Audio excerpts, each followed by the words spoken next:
3, একজন নারীর পোশাকে ইসলাম ধর্মের ছাপ নাও থাকতে পারে। হতে পারে সে হিন্দু, হতে পারে সে খ্রিস্টান, বৌদ্ধ বা আদিবাসী।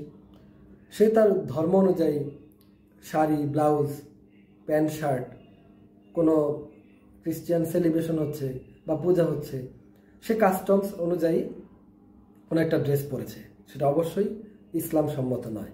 সেক্ষেত্রে আমরা কোনোভাবেই সেই নারীকে জাস্টিফাই করতে পারি না।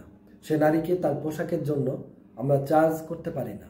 সে তার ধর্মীয় কাস্টম ফলো করছে, যেভাবে আমাদের ধর্মীয় কাস্টম আমরা ফলো করি, সেভাবে সেও তার ধর্মীয় যে কাস্টম বা প্রথা সেটা ফলো করছে।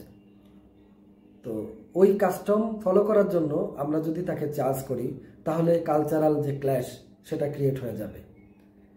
দুই পক্ষের ব্যাপারে শ্রদ্ধাশীল না হয়ে অ্যাগ্রেসিভ হয়ে যাবে, যে এদের জন্য আমাদের চলাফেরা হুমকি, আমাদের জন্য এদের চলাফেরা হুমকি। এই পরিস্থিতি করাটা দেশের জন্য কখনো মঙ্গলজনক কিছু নয়। আরেকটি ব্যাপার হচ্ছে, হতে পারে যে ওই নারী বিধর্মী কেউ নয়, ইসলাম ধর্মে কেউ, সে পর্দা করছে না, সে প্যান্ট শার্ট পরেছে।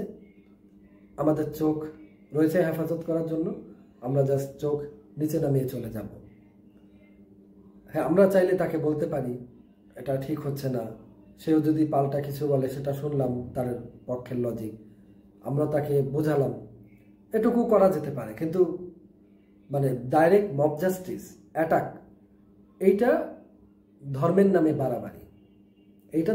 বাড়াবাড়ি, কারণ পোশাক আশাকের বাইরেও বাংলাদেশে অনেক বড় বড় corruption, criminal activities, drugs business, বড়সড়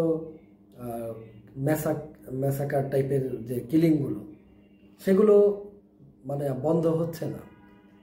আমাদের জীবনে কিন্তু সেটা ইসলামী মতে হোক, রাষ্ট্রীয় মতে হোক, অনেক ধরনের অপরাধ এবং ক্রিমিনাল অ্যাক্টিভিটিস চলছে এই দেশে।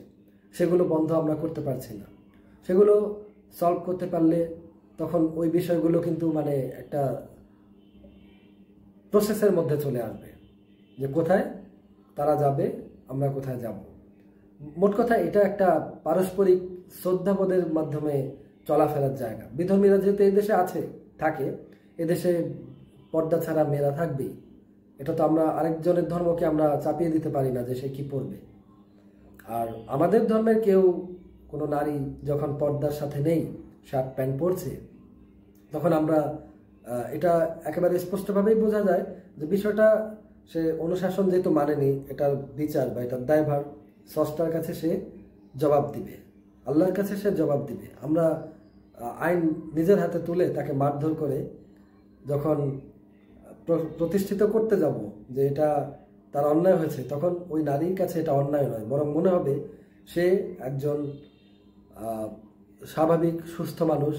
যে আক্রমণ করেছে সে অসুস্থ, কারণ সে ধর্মের নিয়মকানুনের তোয়াক্কা না করে ব্যক্তিগতভাবে সামাজিকতার দোহাই দিয়ে আক্রমণ করে একজনকে সোজা পথে বা নিজের মন গড়া পথে আনতে চেয়েছে।